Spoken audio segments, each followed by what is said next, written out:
from Adrienne Marie Brown. There is an edge beyond which we cannot grasp the scale of our universe. That border, that outer boundary is imagination. The only known edge of existence, the only one we can prove by universal experience. We can imagine so much. We can only imagine so much. If perhaps it is a function of our collective minds, a dream of our endless nights, then there will be abundance so long as we can imagine it. Abundance on earth, if we can imagine it, or abundance of earth. A sphere for every tribe and every combination. And to have it all we need is to remember there is an edge, and grow our dreams behind it. I think we all remember the days when the only way to listen to a specific song, perhaps even your favorite song, was to either catch it on the radio or buy the album. And for folks around my age, we also had the option of capturing our favorite song on MTV. And I remember being a young teenager and wishing that I could just think of a song and then bam, there it would be, ready for me to listen to any song, anytime, any place. And wasn't it annoying when the latest episode of your favorite show only aired at 7 p.m. Eastern? And if you missed it, you better wait for those reruns. Or when you left your house, that was it. You were gone and nobody could reach you. I kind of missed that myself. Or how about when polio was a death sentence? Or when early cancer detection wasn't even a thing? Friends, you and I are the benefactors of a radical imagination. From the vaccinations that keep us healthy, to the screening procedures that we have access to being able to binge watch episodes of The Office on Netflix, to, well, you know, hey Google, play me my Sharia Moore. All right, asking Spotify to play my Sharia Moore. Boom. You got it, Stevie? You gonna do it, Stevie? Let's pretend that he did. Right at our fingertips. Anytime, any place, we have come a long, long way, and not that far of a time, and radical imagination has carried us there. But before we get into radical imagination, let's explore imagination all by itself.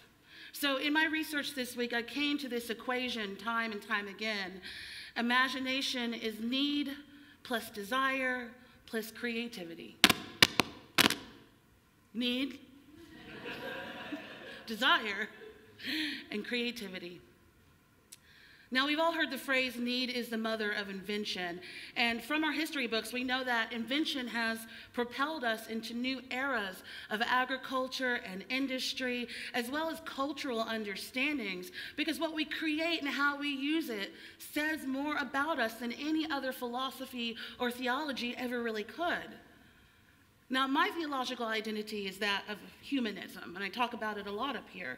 And what draws me to humanism is that it can hold significance for the things that we create that somehow become bigger than us all. And it's not just that it's interesting, but that is a significant aspect of the human spiritual experience. And by spiritual, I do mean that which is unseen and yet moving throughout each of us, throughout space and time. I think of something like the internet, which we create together every single day. Something that is bigger than any of us, something that is infinite, and yet something that can be controlled and pulled from us with the snap of a finger and the blink of an eye. And even though it is infinite, it breathes, and it lives, and it grows. And likewise, even though it is finite, it has immense power to shape and sculpt not only our society and our world, but each one of us individually, even if we never log on. And it's a product of the human imagination.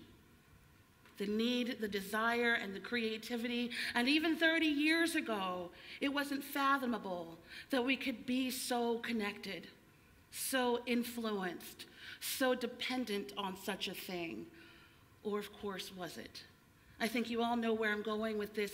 Not only was it fathomable, but it was taking shape in story and fiction and movies and books. We were creating our future with our imagination. Now, before I go on, I think it's important to draw a distinction between daydreaming and imagination. As someone who often daydreams and gets lost in her thoughts, I found myself debating on the substance of a sermon about imagination. Is it too light? Is it too fluffy? Is it too Disney? Am I just talking about escapism? And so for me, the distinction is daydreaming takes us away from the present, which can be sometimes just perfectly fine because we all need a break. But imagination anchors us to the future. In short, the future does not happen by accident. We create it right now. So we can refer to the first line and the last line of that opening poem by Adrienne Marie Brown for a good description of what I and so many others mean by radical imagination. There is an edge beyond which we cannot grasp the scale of our universe. And the last line, and to have it all we need is to remember. There is an edge, and grow our dreams beyond it. For too long, the edges have been determined by the racist and sexist and classist colonizing and imperialist global power structure. For too long, too many of us have been left behind, cast out, restricted, and denied basic liberation, which is our birthright. For too long, we've been stifled by oppression and trauma. For too long, the only edge that so many of us have been able to touch or reach was the promise of an afterlife in which we could possibly be free. But radical imagination shows us that we can grow our dreams beyond that edge because we cannot grasp the scale of what is possible. As we move through this Black History Month, I find myself wanting to move beyond the edge of our history that teaches us the only way that we can participate in Black history is by consuming images and stories of trauma and death and despair and struggle. I find myself wanting to explore beyond the edge of that narrative by exploring the rich history of the Black experience of building futures despite, in the face of, and regardless of the lack of space for us in the present. That is the future I want to explore. Imagining what Black futures could be. And to do this, I turn to the concept of Afrofuturism. Hey Google, what is Afrofuturism? According to Wikipedia, Afrofuturism is a cultural aesthetic, philosophy of science, and philosophy of history that explores the developing intersection of African diaspora culture with technology. Now, that's one of many definitions of what Afrofuturism is. And like any other concept, it breathes and it grows with culture and society. Essentially, it is the speculation of a world or a society in which Black folks are not only free, but in which social structures such as class or gender are also liberated. It's not necessarily a utopia, and typically it comes at some sort of a cost. And this speculation is guided by technology and music and fashion and justice and other concepts. There are many examples of Afrofuturists.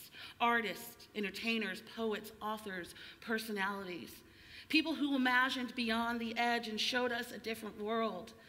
Fashion icons like Grace Jones, contemporary musicians like Janelle Monáe, icons like George Clinton of Parliament, and the entire funk genre, and especially funkadelic. But there are others who grace the pages of our history books rather than our science fiction books. People, for example, like our beloved Harriet Tubman. Harriet Tubman's been claimed an Afrofuturist posthumously.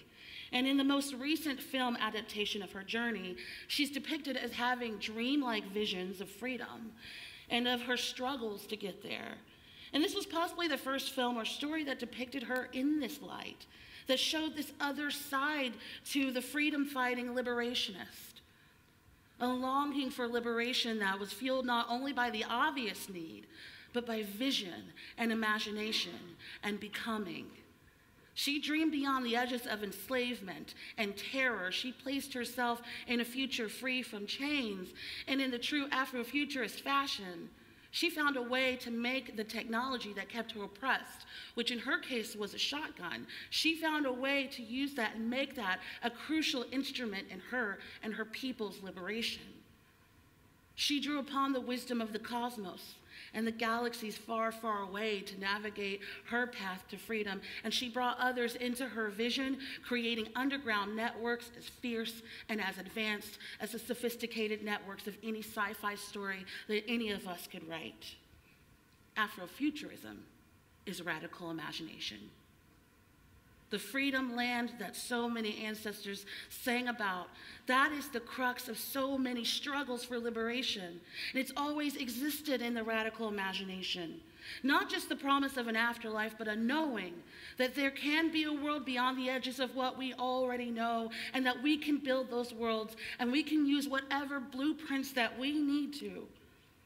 We need not be confined only by what we think is possible, or the tools we currently have, or the constraints that we were born into. The radical imagination gives us a space not only to contemplate what it takes to get to the freedom land, but what the freedom land even is, and who we are, and who we could be when we get there. But how we get there does matter. Adrienne Marie Brown also shares another quote: "All organizing is science fiction. All efforts to bend the arc of future towards justice is science-fictional behavior," she says.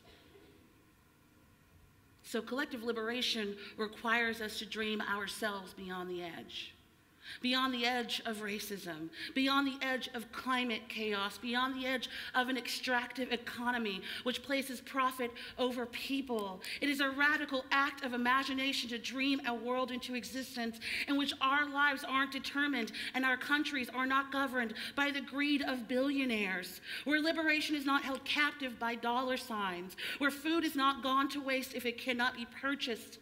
And it shouldn't be radical, but it will be the radical imagination that helps us finally address how to right the wrongs of 400 plus years of colonization and slavery that has landed entire generations of people captive for far too long. Because if we can't imagine what that world is, we are limited to what we are willing to do to get there. It takes a radical imagination to get past the cycles of pain and trauma and systems that have failed us time and time again. It takes a radical act of imagination to trust one another, to learn from each other, to have empathy for one another. That teaches us again and again that all that we all want and what we all need is to be free. So what do we do with radical imagination? We build a world for it. We organize, we create, we innovate structures and policies and institutions in which we, and by we I mean all of us, have agency and creativity and support in growing. We examine our own communities and make space for the minds and the lives that will build with us and grow with us, because we don't get to the freedom land, we build the freedom land. We build it each time we gather in this building. We build it with each community partnership that we nurture and sustain. We build it when we come together to get out the vote. We build it when we gather in faithful partnership to navigate conflict between one another.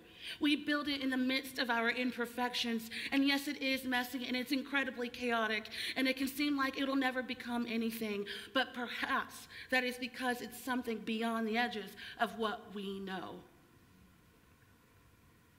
When I stand here before you preaching about Afrofuturism, using a robot to help me explain it, in the year 2020, folks, it has never been more true that I and my ancestors wildest dreams.